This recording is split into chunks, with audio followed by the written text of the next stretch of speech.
28 अप्रैल 2016 दिन भर की दिहाड़ी मजदूरी से थकी हुई राजेश्वरी अपने घर की तरफ लौटती है।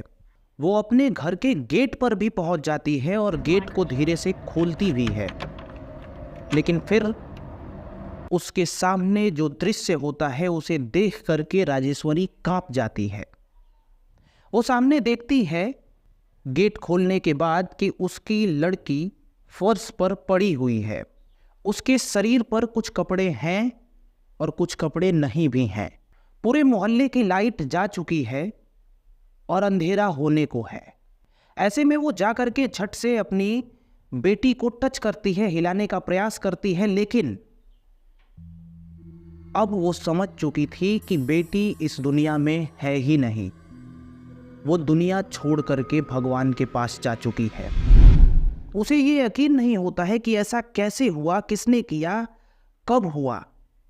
और ये सोचते हुए वो चिल्लाने लगती है, और ज्यों ही चिल्लाने लगती है आसपास के कुछ लोग वहाँ पर इकट्ठा हो जाते हैं और वो भी देखते हैं तो राजेश्वरी की बेटी वहाँ पड़ी हुई है। लोग देख करके समझ जाते हैं कि यहाँ पर क्या हुआ है और तत्काल वो पुलिस को फ़ोन मिला देते हैं। और जैसे ही पुलिस ये बात सुनती है, पुलिस मौकाए वारदात पर तुरंत पहुँच जाती है। पुलिस भी देख करके एक बार कांप जाती है। आप भी आगे देख करके एक बार कांप जाओगे जब मैं पोस्टमार्टम रिपोर्ट की बात करूंगा। पर अभी पुलिस की बात कर लेते हैं। तो पुलिस यहां आती है और उस बॉडी को, राजेश्वरी की बेटी की बॉडी जिसका नाम है जिसा की बॉडी को पोस्टमार्टम के लिए भेज दिया जाता है। खैर, अभी तक सभी को यही लग रहा था कि ये एक बस नॉर्मल सी बात है, मतलब ऐसे मामले आते रहते हैं और यही इसके साथ भी हुआ है। पर किसी ने कल्पना भी नहीं की थी कि पोस्टमार्टम रिपोर्ट जब आएगी तो उसमें ऐसे ऐसे बात होंगे जो सुन करके इन सभी सोचने वालों के पैरों के नीचे से ज़मीन खिसक जाएगी। किसी ने नहीं सोचा था। वहीं पास ही के स्थान से पुलिस को कुछ चाकू, एक शराब की बोतल और कुछ चीज़ें प्राप्त होती हैं और पुलिस इसे समेट करके रख लेती है, ये सोच करके कि यही चीज़ें यहाँ पर इस्तेमाल की गई हैं और इसी वजह से जिसा इस दुनिया को छोड़ करके गई है। खैर, जब ये घटना हुई थी तो इस समय इलेक्शन का वक्त था और इलेक्शन के वक्त की वजह से पुलिस बड़ी बिजी चल रही थी और इसी बिजी की वजह से इस केस पर पुलिस का ज़्यादा ध्यान था नहीं जितना होना चाहिए। पुलिस इलेक्शन में बिजी थी। जिशा का परिवार गरीब है। जिशा दुनिया छोड़ के भले ही चली गई है, लेकिन वो एक गरीब परिवार से है। तो अभी तक तो ये मामला दबा दबा सा था, बहुत कम ही लोगों को पता था इसके बारे में। पर मामला आगे बढ़ता है।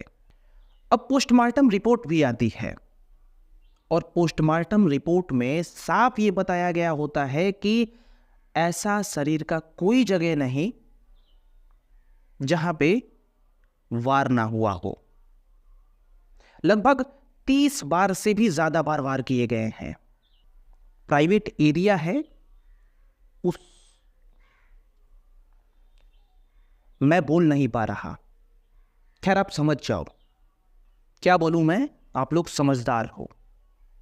जब ये पोस्टमार्टम रिपोर्ट मीडिया में प्रकाशित होता है और जब ये सब डिटेल फैलता है तो अब धीरे धीरे ये मामला तूल पकड़ने लगता है। मैंने पहले ही बताया कि ये इलेक्शन का समय था। एक बात और पोस्टमार्टम में मैंने आपको बतानी मिस कर दी, वो मैं बता लेता हूं। जिसा को खत्म करने से पहले उसके साथ संबंध बनाए गए थे, समझ रहे हैं आप, और उसके बाद खत्म किया गया। खैर, इस समय इलेक्शन का टाइम था। जब ये मामला प्रकाशित हुआ सबके सामने तो अपोजिशन पार्टीज जो हैं वो ये दावा करने लगी कि अगर इस इलेक्शन में जीत करके हम सत्ता में आते हैं तो यहां पर न्याय मिलेगा और जो आरोपी होगा उसे कड़ी सजा मिलेगी। बहुत जोरों शोरों से अपोजिशन पार्टीज ये सब बातें करने लगती हैं, और अपोजिशन पार्टीज जब ये सब बातें करती हैं तो ये मामला और मीडिया में जाता है और मीडिया को भी मिर्च मसाले का मौका मिलता है, और अब ये केस एक बूम के जैसा फैल जाता है। सबको इस बारे में पता चल जाता है, लोग अब जस्टिस की डिमांड करने लगते हैं, और यहाँ पर अब पुलिस पे प्रेशर आने लगता है। 4 मई 2016 नॉर्थ और नॉर्थ इंडिया से केरल में बहुत सारे मजदूर भी पहुंचे होते हैं काम करने के लिए, और क्योंकि ये घटना केरल की ही है तो वहाँ की पुलिस को ये शक था कि इनमें से हो सकता है कि कोई मजदूर जो बाहरी मजदूर है उसने ही ये सब किया हुआ है, और इसी वजह से कुछ पूछताछ करने के बाद इलाकों में पुलिस एक स्केच बनाती है और उसे जगह जगह पे चिपका दिया जाता है कि इस व्यक्ति का पता लगाओ। फिर उसके बाद पुलिस 2 और स्केच तैयार करती है और उसको भी फैला दिया जाता है, लेकिन पुलिस इस में कामयाब नहीं होती है।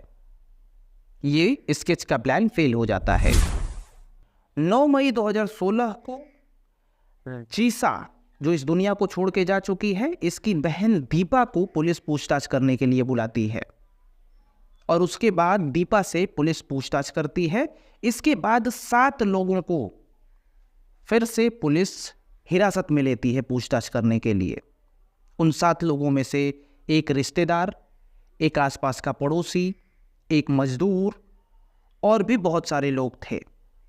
दीपा पुलिस को यह भी बताती है कि जहां पर मेरी माँ और मेरी बहन रहा करते हैं, जिस घर में, उस घर में से हटाने के लिए भी बहुत सारे लोग प्रयास कर रहे हैं।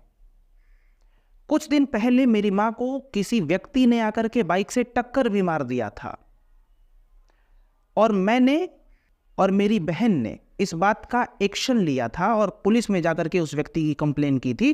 तो जितने भी दीपा को समझ में आया कि ये लोग हो सकते हैं इसमें, इन सभी लोगों के बारे में पुलिस को बता देती है, और पुलिस 7 लोगों को हिरासत में लेती है पूछताछ करने के लिए।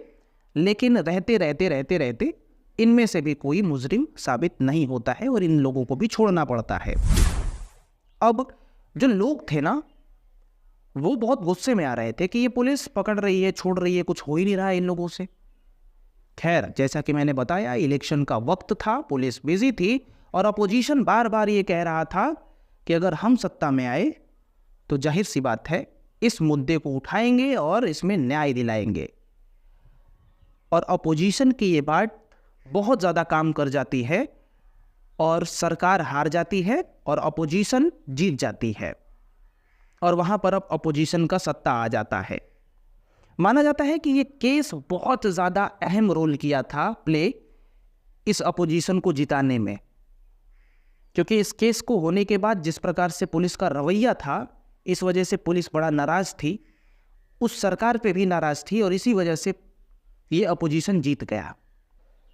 अब देखिए, सरकार बदल जाती है, और जिस प्रकार से अपोजिशन ये दावा किया होता है कि हम इसमें न्याय दिलाएंगे, इसी वजह से जो पिछली सरकार ने टीम पुलिस की गठित की थी और जो टीम इसमें इन्वेस्टिगेशन कर रही थी, उस टीम को ख़त्म कर दिया जाता है, और एक नई टीम अपोजिशन वाले जो भी सरकार में आए होते हैं वो बनाते हैं, और अब ये स्पेशल टीम नए सिरे से इस केस की जांच करने को तैयार होती है। अब देखिए, जो पिछली टीम थी ना, इसने बहुत सारी गड़बड़ी भी की थी।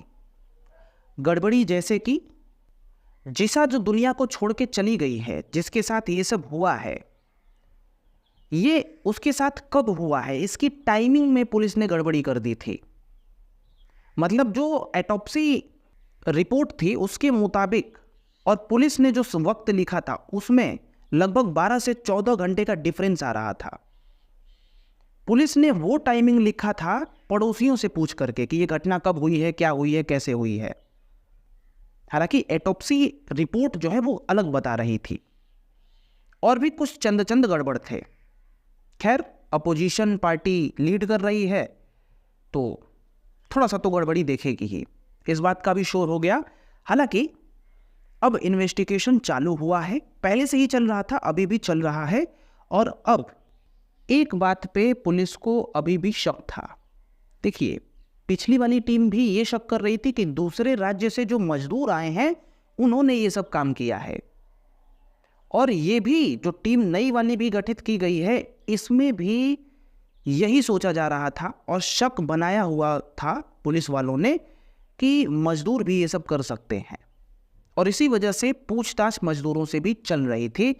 और इसी दौरान एक मजदूर सामने आता है और वो बताता है कि मेरा एक दोस्त है जो कि मेरे साथ ही काम करता था, मजदूरी ही करता था, दूसरे स्टेट से आता था, पर जब से ये घटना हुआ है, जिस दिन से ये घटना हुआ है, उसके अगले दिन से वो भी गायब है। उसका पता ही नहीं है कि वो गया कहाँ। तो पुलिस को उस मजदूर को लेकर के क्यूरियोसिटी बढ़ जाती है और पुलिस को लगता है कि वो ना हो वही मजदूर ये है। और पुलिस फिर सारा डिटेल इस मजदूर से लेती है, उस मजदूर का जो कि गायब हुआ है, और फिर उसे ढूंढने का प्रयास करने लगती है। एक और बात मैं पोस्टमार्टम की बताना आपको भूल गया था, जो कि इंपॉर्टेंट है।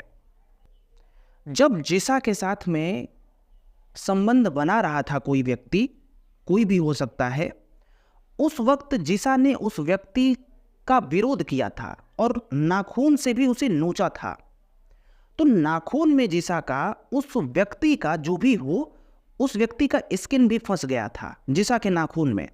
और पोस्टमार्टम के दौरान जिसा के नाखून में से उस व्यक्ति का जो भी रहा हो, जो फंसा हुआ है नाखून में, शरीर का अंश, उसको निकाला गया और उससे पोस्टमार्टम और डॉक्टर्स ने मिलकर के उसका डीएनए निकाला और वो डीएनए रखा गया।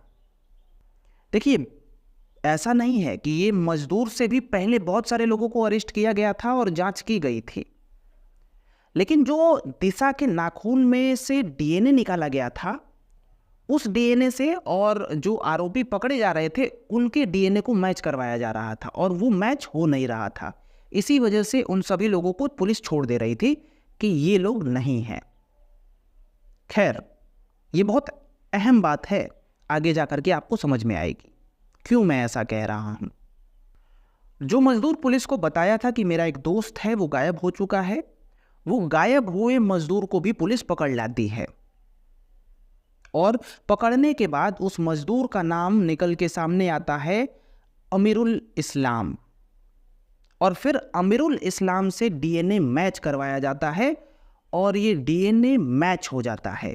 जो जिसा के नाखूनों में जो डीएनए था, उसमें से जो निकाला गया था अंश, उसका डीएनए जो बनाया गया था, इससे और अमीरुल इस्लाम का डीएनए मैच हो जाता है, जिससे ये पता चलता है कि जो दिशा के साथ में जो कर रहा था और दिशा ने जो प्रतिकार किया था, वो यही व्यक्ति था। और अमीरुल इस्लाम ही वही शख्स है जो ये सब किया है।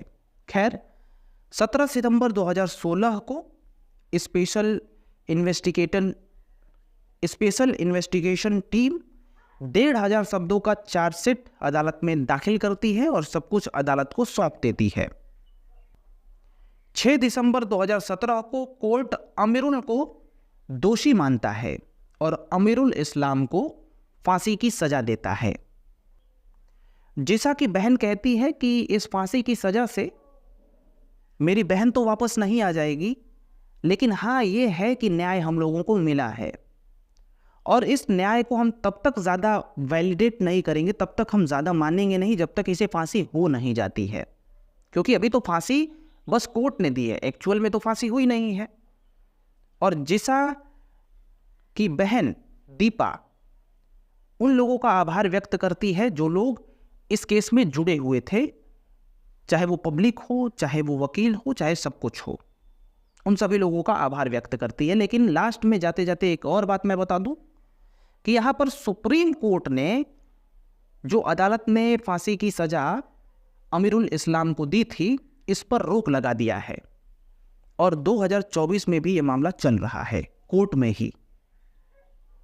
यानी निचली अदालतों ने फांसी की सजा दी और सबसे सर्वोत्तम न्यायालय ने अभी फांसी की सजा पर रोक लगाई है। अभी ये भी लोग देख रहे हैं, जांच रहे हैं। ये मामला 2016 की है और अभी आपको पता ही है क्या चल रहा है। खैर, आप लोग बताइए। सारा कुछ तो मैंने बता दिया। सब्सक्राइब कर लीजिए इस चैनल को और जुड़े रहिए। और हाँ, कमेंट ज़रूर करा करिए। राम राम।